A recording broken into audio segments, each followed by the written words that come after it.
AN 82 Jakarta. Murid dan guru berupaya mencari sumber air untuk memadamkan api agar tidak merambat ke bangunan lainnya. Kepulan asap yang tebal membuat pihak sekolah langsung mengevakuasi seluruh murid keluar kelas. Belum diketahui pasti penyebab kebakaran. Tidak ada laporan korban jiwa akibat peristiwa ini, namun kerugian ditaksir mencapai puluhan juta rupiah.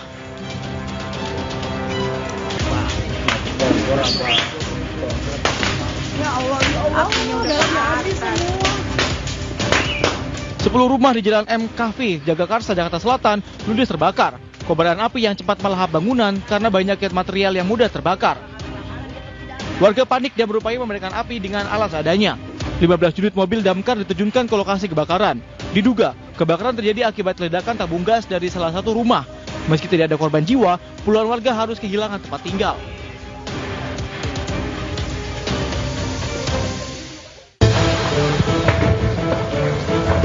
Dalam kaidah ini.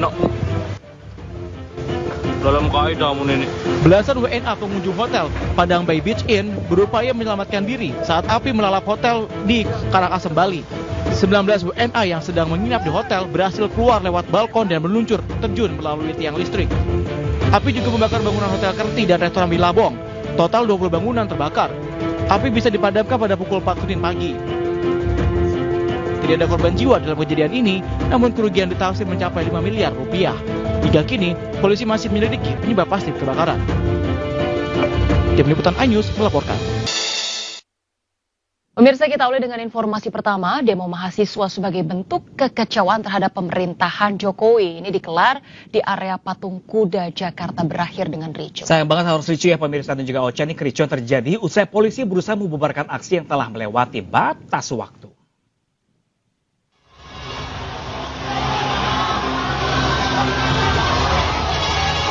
Demonstrasi yang dilakukan dari Aliansi BEM seluruh Indonesia di kawasan Patung Kuda Gambir, Jakarta Pusat berakhir ricuh. Kericuhan terjadi usai polisi menghimbau massa aksi yang telah melewati batas waktu untuk membubarkan diri. Namun massa tidak mengindahkan himbauan petugas dan mencoba menerobos barikade yang dibuat polisi. Massa bahkan sempat membakar sejumlah spanduk.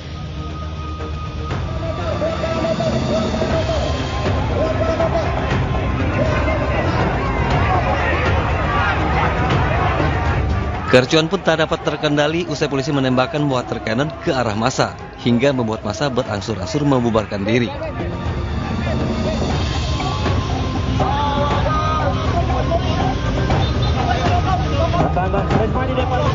Sebelumnya ratusan mahasiswa menggelar aksi sebagai bentuk kekecewaan terhadap kepemimpinan Presiden Jokowi selama 10 tahun yang dianggap telah melanggar konstitusi. Dengan atribut demonstrasi yang dibawa, para mahasiswa terus menyuarakan orasi dan kekecewaannya. Ya, kesepakatan kita di konsolidasi dan teklab, kita harus ditemuin oleh Pak Jokowi. Karena poin tuntutan kita ini adalah mengadili dosa kepemimpinan Jokowi yang gagal selama 10 tahun. Seandainya Pak Jokowi tidak keluar menemui massa aksi, maka yang kita minta adalah setidaknya ada dari istana. Yang paling mentok adalah Pak Muldoko. Ketika tidak ada Pak Muldoko keluar, maka gerakan-gerakan ini akan membesar. Maka gerakan ini akan kita bangkitkan. Karena ini sudah terkoordinir. Ada instruksi bahkan dari Korpus itu aksi skala nasional dan aksi skala daerah. Perkirakan sampai kapan pihak istana menemui kita. Pihak kepolisian menutup jalan Medan Merdeka Barat sehingga para mahasiswa tidak bisa mendekat ke kawasan Istana Negara. 1.000 lebih personel gabungan dikerahkan untuk mengamankan aksi unjuk rasa tersebut. Dari Jakarta, Kevin Pakan, Abdul Roshid, Adi Supriyatna, iNews melaporkan.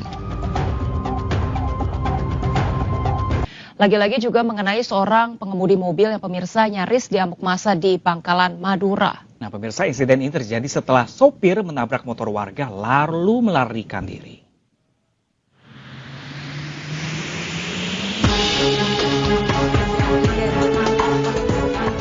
Warga dihebohkan dengan aksi tabrak lari yang dilakukan pengemudi mobil sedan di wilayah Kecamatan Geger, Bangkalan, Madura. Pelaku MH yang melarikan diri akhirnya berhasil ditangkap warga hingga menjadi bulan-bulanan. Warga yang geram memukuli MH, beruntung pengemudi tersebut diselamatkan tokoh masyarakat setempat. Aksi tabrak lari ini berawal saat pengemudi mobil sedan menabrak pengendara motor metik Ahmad Afiduddin.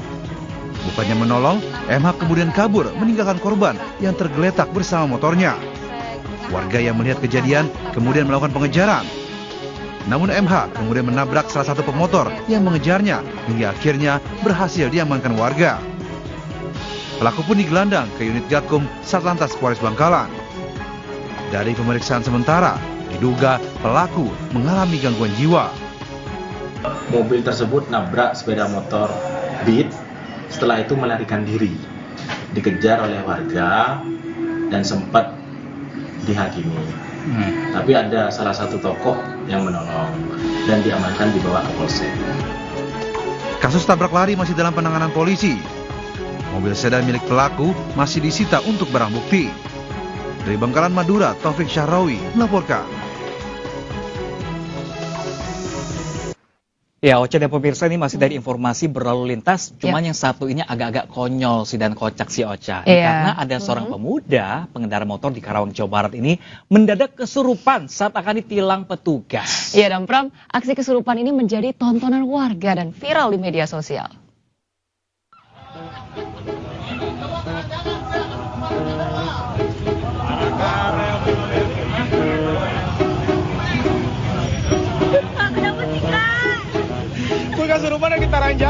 Seorang pengendara motor ini tiba-tiba mendadak kesurupan saat hendak diamankan polisi dalam razia patuh lodaya 2024.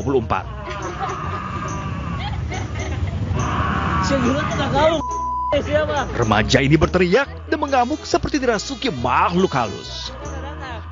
Bahkan saat polisi akan mendekat, ia terus beraung layaknya harimau dengan kedua tangan mencengkeram kursi. Diduga aksi kesurupan ini hanyalah akal-akalan dari pengendara agar terhindar dari razia. Aksinya pun sontak jadi hiburan warga sekitar dan viral di media sosial. Mau ditangkap, ditilang juga motornya, terus dia langsung kesurupan. Gak tau itu actingnya kayaknya ya, acting banget. Karena kodamnya mungkin keluar ya. Berapa lama itu di sini? Dia 1 jam. Sampai 1 jam. Ya, dari jam 5 sore sampai jam 6 malam. Sadar sendiri atau ada yang nyadarin? Diajak tenang ya sama beberapa warga. Malah makin-makin. Awalnya iya, tapi lama-lama dia rada sendiri. Ketika beberapa kan itu polisi kawan-kawannya aparat tuh ada yang datang juga karena untuk mengamankan. Setelah sekian lama udah pada bubar, tinggal 1 orang doang aparatnya di situ. Jadi mulai tenang lah di situ. Gitu. Sebelum mendadak kesurupan, pengendara terjaring razia karena menerobos lampu merah dan tidak menggunakan helm. Si remaja bahkan kabur dan berhasil ditangkap petugas. Alhasil, polisi berikan sanksi tilang dan amankan kendaraan pelaku. Sementara baru dititipkan di sini karena kan yang bersangkutan belum bisa diajak komunikasi, yang bersangkutan dalam kondisi kesurupan, jadi tidak bisa ada komunikasi. Kesurupannya sengaja atau kesurupan benar? Ya bisa dikatakan modus, bisa dikatakan tidak, karena ya kita sebagai petugas dalam kondisi yang bersangkutan tidak bisa untuk diajak komunikasi, dalam kondisi tidak sadarkan diri, seolah-olah dia kesurupan, ya tidak bisa menindaklanjuti untuk hal-hal yang harus kita lakukan. Operasi Patuh Lodaya 2024 kembali digelar untuk meningkatkan kesadaran dan kepatuhan masyarakat terhadap peraturan lalu lintas. Dari Karawang, Jawa Barat, Rudi Setiawan, iNews melaporkan. Iya, pemirsa, terima kasih masih bersama kami di ASUD. Pemirsa, ini ada siswi baru SMP di Cianjur, Jawa Barat ini diduga lagi-lagi jadi korban kekerasan oleh temannya sendiri. Ya, nah perundungan tersebut dilakukan saat penutupan kegiatan pengenalan sekolah atau MPLS.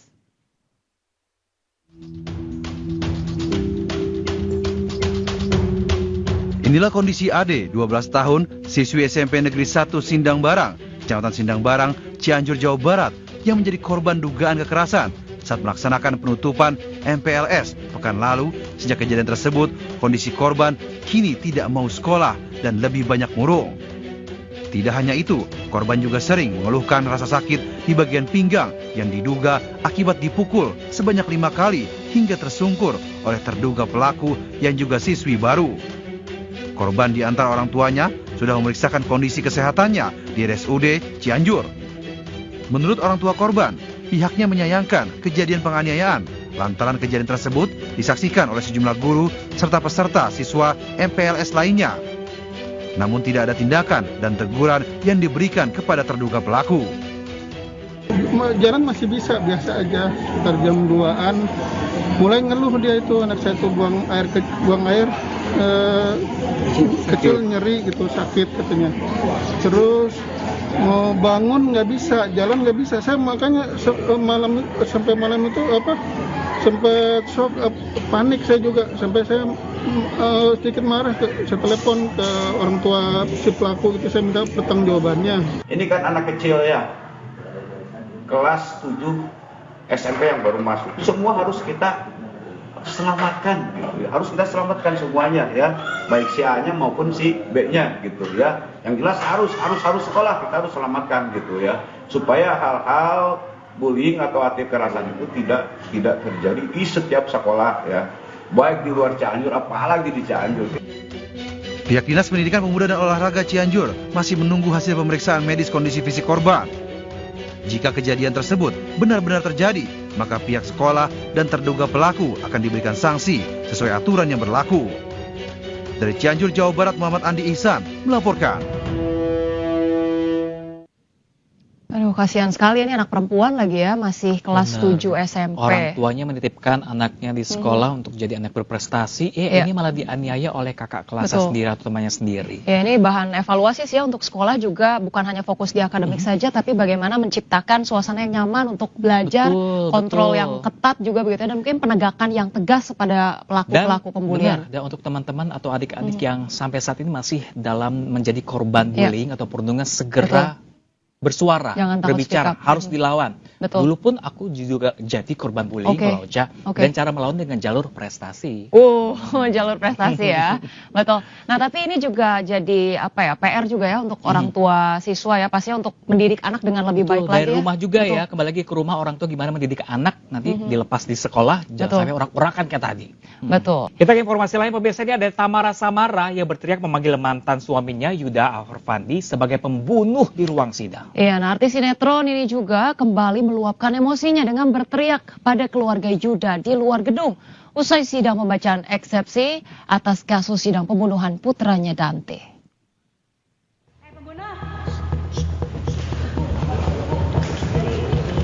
Tamara Samara tampak tak bisa menahan emosinya setelah sidang eksepsi Yuda Arfandi.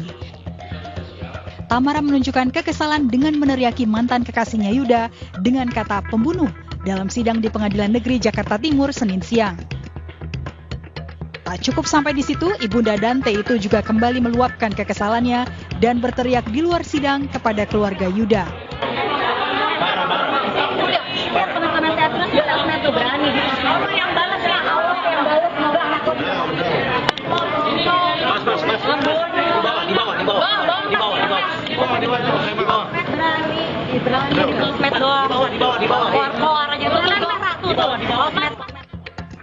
Tamara mengatakan tak kuasa menahan emosi lantaran keluarga mantan kekasihnya hingga kini tak ada niat baik, bahkan kerap menyerangnya di media sosial.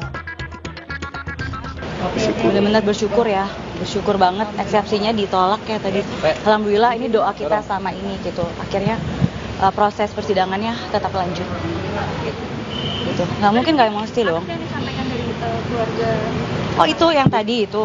Soalnya setiap aku update apapun selalu dikomen sama dia. Nah kebetulan ada orangnya ketemu, kenapa nggak ngomong langsung? Kenapa tadi dalam malah diem terus adanya kabur gitu, malah keluar. Ya, tadi tantenya, tapi terlalu di sosmed terlalu ini neken aku banget. Banyak deh mbak, pokoknya abis posting apa di komen, terutama yang tadi tuh, yang kerudung biru itu. Makanya tadi aku emosi banget lihat. Dari hasil sidang sendiri, majelis hakim menilai surat dakwaan yang disusun jaksa penuntut umum telah memenuhi syarat formil dan material. Dengan demikian, keberatan dari Yuda Arfandi tak dapat diterima, sehingga sidang berikutnya adalah sidang pemeriksaan saksi. Dari Jakarta, Tim Liputan iNews melaporkan.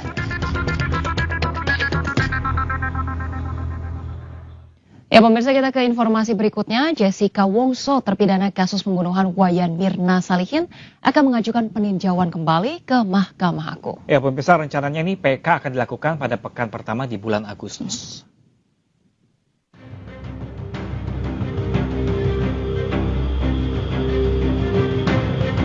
Jessica Wongso, terpidana kasus pembunuhan dengan kopi sianida, berencana ajukan peninjauan kembali atau PK. Bahkan sejumlah bukti baru atau novum pun telah disiapkan untuk buktikan Jessica tidak bersalah. Berikut pernyataan kuasa hukum Jessica, Otto Hasibuan, dalam acara Rakyat Bersuara di iNews.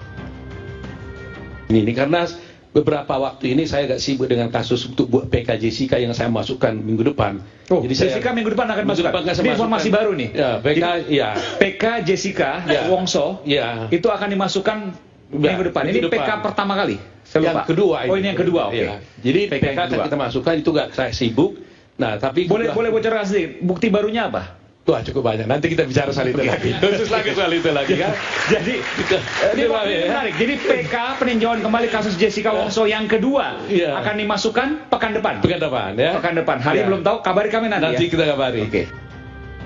Sebelumnya Jessica Wongso divonis 20 tahun penjara oleh Pengadilan Negeri Jakarta Pusat. Sejumlah upaya banding dan kasasi yang diajukan Jessica pun tak berbuah hasil. Dalam sidang, Jessica dinyatakan bersalah atas pembunuhan Wayan Mirna Salihin. Jessica juga sudah pernah mengajukan PK pada awal Desember 2018. Pembunuhan terhadap Mirna terjadi pada 6 Januari 2016. Saat kejadian, Wayan bertemu dengan Jessica Wongso dan seorang temannya di sebuah kafe. Mirna tewas usai meminum es kopi yang disajikan di restoran. Dari hasil penyelidikan, terungkap kopi tersebut mengandung racun sianida. Tim Liputan, iNews melaporkan. Ya, pemirsa, penasehat hukum keluarga Afif Maulana mendesak pihak kepolisian untuk segera melakukan otopsi ulang jenazah Afif Maulana. Nah, pemirsa, hal itu dilakukan dengan melayangkan surat permohonan ekshumasi. Kasih lihat Pak ke kamera Pak, agak tinggian. Oke, boleh. Lembaga Bantuan Hukum Advokasi Publik Pemerintah Pusat Muhammadiyah ke Mabes Polri untuk menyerahkan surat permintaan ekshumasi dan otopsi ulang almarhum Afif Maulana. LBH APPP Muhammadiyah telah mendapatkan surat kuasa dari keluarga Afif Maulana untuk mengajukan permintaan ekshumasi dan otopsi ulang. Tim kuasa hukum juga siap jika diminta untuk menghadirkan ahli forensik untuk melakukan ekshumasi dan otopsi ulang. Jadi memang hari ini kita sengaja datang ke Mabes Polri untuk menyerahkan surat menyerahkan surat kepada Bapak Kapolri, Bapak Jenderal Sigit Listio Prabowo. Pertama adalah kami ingin menyampaikan bahwa kami dari Lembaga Bantuan Hukum Advokasi Publik Pimpinan Pusat Muhammadiyah Jakarta telah mendapatkan kuasa dari orang tuanya Afif Maulana. Di sini ada surat kuasanya, ya, dan beliau sudah mendatangi kantor PP Muhammadiyah dan meminta bantuan pendampingan hukum selain diadvokasi oleh teman-teman di Padang. Jadi di Jakarta kami diberikan kuasa untuk menindaklanjuti terkait dengan pertemuan orang tua almarhum Afif Maulana ke Mabes Polri. Kami ini bisa ditindaklanjuti oleh LPSK. Ya. Pak, sejauh ini Dede sudah terkena ancaman nggak Pak? Siapa? Dede sendiri. Oh iya. Kenapa? Karena kan kami sudah membuat laporan polisi terhadap Aib dan Dede. Ya kan? Dan hari ini kami lagi mau menuju ke Barreskrim sekarang karena ada jadwal untuk gelar perkara. Ya, untuk laporan kami tentang Aib dan Dede. Ya. Pengancaman itu ya Pak? Bukan, keterangan palsu. Ya, memberikan keterangan palsu. Kalau atas nama Pak Rudiana baru ada pengancaman dan kekerasan, ya. Jadi kita tunggulah hasilnya, gitu. Berarti nanti di Barreskrim ada terpidananya juga ikut atau gimana? Enggak lah, kan yang dipanggil kami kuasa hukumnya. Ya tentu ya kami dalami, kami berikan bukti tambahan, kami akan sampaikan apa fakta yang terbaru dan juga bukti-bukti tambahan kami akan serahkan. Itu aja. Berapa bukti tambahan kalau boleh tahu? Nanti kami sampaikan lah. Kalau ini nanti kita sampaikan kecuali bisa keluar lah. Berapa banyak? Ada beberapa lah. Ada beberapa ya. 1 sampai 10 ya bisa 20, bisa juga 1 ya kan gitulah. Ada beberapa. Gitu. Berarti ada bukti rekaman gitu ya Pak? Ada bukti surat, ada keterangan lain nanti kita sampaikan. Kan tujuan kita untuk membuat terang peristiwa ini kan, supaya kita dapat melihat apa betul sih kejadian yang sebenarnya, kita nggak dibingungkan dengan berita-berita yang simpang siur kan. Kita bukan mau cari sensasi dengan membuat ini berita kiri kanan kan. Kita pengacara. Apalagi kami dari Pradi ini kan diajarkan untuk menegakkan keadilan. Saya pikir itu slogan semua pengacara ya. Tapi kami diingatkan terus oleh ketua umum kami untuk segera mengungkap kebenaran secepat-cepatnya supaya keadilan itu dapat ditegakkan. Itu aja seperti yang disampaikan Bang Oto kemarin kan gitu. Untuk Bahwa DD-nya, Pak, maaf Pak, untuk DD-nya nanti akan ikut ke Bareskrim atau menjalani asesmen di LPSK ini? belum. Dia kayaknya enggak. Di Bareskrim pasti enggak. Ya. Artinya langsung menjalani asesmen di LPSK ini? Belum tahu. Nanti kita tinggal tunggu waktu kapan asesmennya dari yang DD ya, gitu ya. Gitu ya. Mohon doanya dari masyarakat semua ya, supaya fakta dan peristiwa ini dapat terungkap dengan cepat dan benar, gitu ya. Itu harapan kami. Pak, sekarang Dede tidak ada di LPSK, Pak? Apanya? Dedenya. Saya. Tadi di dalam ketemu siapa Pak selain LPSK? Apanya? Tadi di dalam ketemu siapa selain LPSK kalau boleh tahu? Ada dedenya, ada. Cuman sedang asesmen.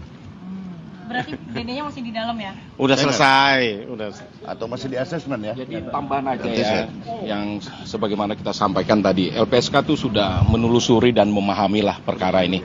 Ya sudah panjang. Mereka juga bisa mengetahui kok bagaimana ya kesaksian yang dituangkan dalam BAP itu banyak yang tidak sinkron. Jadi mereka sudah sangat paham ya sehingga kami benar-benar berharap ini bisalah nanti ya yang kami ajukan ini dapat diproses dan diterima ya. Gitu. Dari Turudiana kan mengajukan somasi ke Dede dan Pak Oto dan Kang Dede. Enggak, Pak Oto enggak ya. Jangan ini dulu. Intinya beginilah, kalau ngomong sama soal Dede, kami masih akan simpan dulu lah. Itu aja intinya. Kenapa masih disimpan? Karena dalam asesmen LPSK. Yang ke Bareskrim nanti siapa saja Pak? Kami. Ya kami. Bertiga ini. Iya, mau ikut. Ya. Ya, makasih ya semuanya. Iya, makasih ya, sampai ketemu ya. Ya, oke. Pemirsa, baru saja kita saksikan bersama tim kuasa hukum dari 6 terpidana tadi diperwakili oleh Jitek Bongso dan teman-temannya ini terkait 6 terpidana dan Dede saksi kunci yang mengajukan perlindungan kepada lembaga perlindungan saksi dan korban. Betul, lagi-lagi ini menjadi polemik baru begitu ya. Banyak yang mempertanyakan juga pihak yang mendukung Ibtu Rudiana, mengapa kemudian Dede baru mengaku sekarang setelah 8 tahun berlalu baru mengaku bahwa itu adalah kesaksian palsu. Nah, tapi sementara di satu sisi berdasarkan konferensi pers kemarin yang Oto Hasibuan ungkapkan juga kita apresiasi sih ya kalau memang ini adalah bentuk kejujuran dari Dede, karena artinya dia juga siap dengan hukuman pidana yang akan mengancam Dede nanti ke depan. LPSK juga tidak serta-merta menerima ajuan perlindungan karena nanti ada juga di interview juga apakah kesaksiannya berubah-ubah atau tidak pemirsa. Nah pemirsa, sementara itu pemirsa, rencananya hari ini Bareskrim Polri juga akan menggelar perkara ulang kasus Vina dan Eki. Ya betul, dan kita langsung saja menuju ke Bareskrim Polri. Sudah ada rekan kami Jen Cahyani di sana. Baik, selamat pagi Jen. Bagaimana agenda gelar perkara ulang kasus Vina dan juga Eki di sana? Silahkan dengan laporan Anda. Baik, selamat siang Pram, Ocha dan juga pemirsa. Benar sekali hari ini, siang ini sekitar pukul 11 nanti akan dilakukan gelar perkara ulang terkait kasus Vina Cirebon yang terjadi pada tahun 2016 lalu. Dan kabarnya, informasi terakhir yang kami dapatkan, 6 terpidana juga akan hadir dalam gelar perkara ulang, yakni terpidana Jaya, terpidana Eka, Hadi, Eko, Supriyanto, dan terpidana Rivaldi yang beberapa waktu lalu juga sempat melaporkan Ibtu Rudiana selaku ayah dari Eki. Namun sampai saat ini kami masih menunggu konfirmasi apakah Ibtu Rudiana ini yang sempat dilaporkan karena dugaan penganiayaan akan juga hadir pada gelar perkara pada siang ini. Dan kalau berdasarkan laporan dari para terpidana dan kuasa hukumnya ini sempat melaporkan Ibtu Rudiana terkait dugaan penganiayaan yang dilakukannya terhadap para terpidana yang sudah mendekam dalam penjara sejak tahun 2016 lalu, dan 1 dari 6 terpidana tersebut sudah menuliskan laporan atau kesaksiannya terkait dugaan penganiayaan yang dilakukan oleh Ibtu Rudiana. Dan kami masih akan menunggu konfirmasi dari pihak Bareskrim Mabes Polri. Nantinya akan datang para tim kuasa hukum dari para 6 terpidana ini yang tadi sudah mendatangi LPSK untuk meminta bantuan atau perlindungan, dan kami menunggu nantinya setelah mereka tim kuasa hukum usai dari LPSK akan menuju ke Bareskrim Mabes Polri untuk menghadiri nantinya gelar perkara ulang yang dijadwalkan pada hari ini pada pukul 11 siang nanti. Begitu. Nah, dan kami bersama awak media lain juga masih menunggu apakah ada informasi-informasi terbaru dari pihak Bareskrim Mabes Polri maupun dari pihak tim kuasa hukum dari para 6 terpidana yang akan menghadiri nanti gelar perkara ulang pada siang hari ini. Kami kembalikan ke Anda Pram dan Ocha. Baik, melaporkan langsung dari Bareskrim Polri, Jen Cahyani. Kami masih menanti update terbaru terkait gelar perkara ulang Vina dan Eki ini. Terima kasih dan selamat bertugas kembali rekan Jen Cahyani. Pemirsa, Anda kembali bersama kami di iNews Today. Pemirsa, Kepala Kantor Staf Presiden Muldoko memastikan pelaksanaan HUT ke-79 kemerdekaan RI di Ibu Kota Negara Nusantara masih sesuai dengan rencana. Ya, pemirsa, Presiden akan meninjau langsung kesiapan upacara kemerdekaan RI di IKN.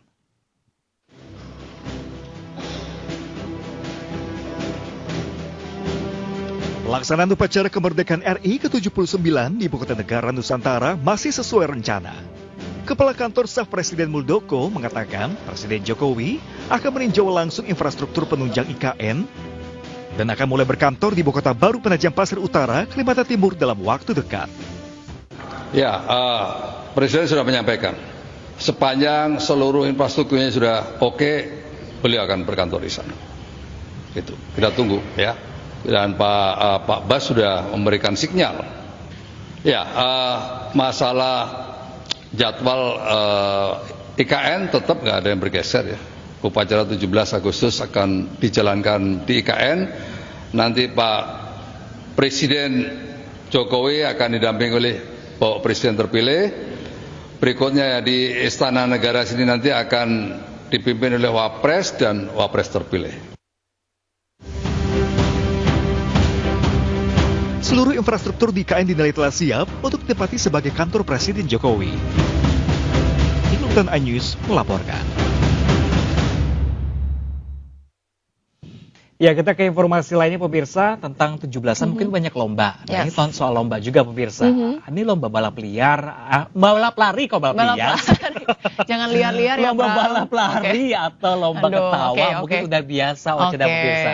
Lalu gimana kalau ada ratusan emak-emak ini mengikuti lomba menangis di Tegal, Jawa Tengah? Nah, ini Pram ya, ekspresi menangis yang paling natural yang akan menjadi juaranya. Wadah, pemirsa, informasi juga sekaligus untuk jumpa kita di STD hari ini. Saya Pram Senjata, rekan saya. Dan saya Rosalinja pemirsa, kami pamit undur diri, selamat beraktivitas dan sampai jumpa esok hari di jam yang sama. Sampai jumpa.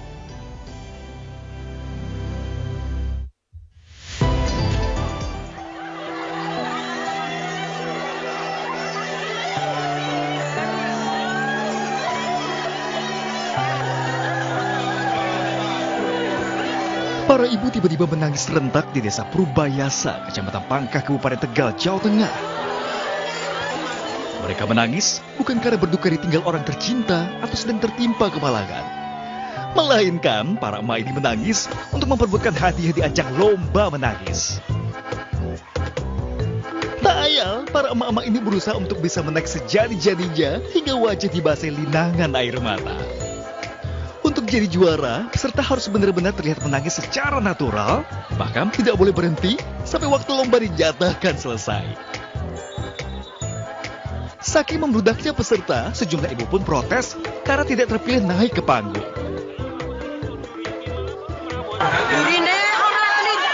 Kecewa ya, Bu? Kecewa, Bu? Ya kecewa, rasa nangis, mengeluarkan mata banyak, udah dituntun terus udah dinaikin. Dan dari 200 peserta, terpilihlah satu juara dengan ekspresi menangis paling natural. Peserta mengaku ada trik tersendiri, diantaranya memikirkan kesedihan yang sedang dialami. Dia nggak mau ikut sama saya, misalnya sama neneknya, nggak pertama mamanya. Dan ibunya sih ikut, misalnya sih di neneknya, terus giliran saya punya rumah sendiri, nggak mau ikut sama saya. Itu yang dipikirkan saat ibu, sampai ibu nangis. Selain Selain banjir air mata, lomba ini juga banjir hadiah berupa piala dan uang tunai untuk 20 peserta terbaik. Ajang ini juga sebagai hiburan bagi pengunjung wisata Purba Wahana. Bagaimana? Tertarik untuk ikut serta? Dari Tegal, Jawa Tengah, Unibar iNews melaporkan.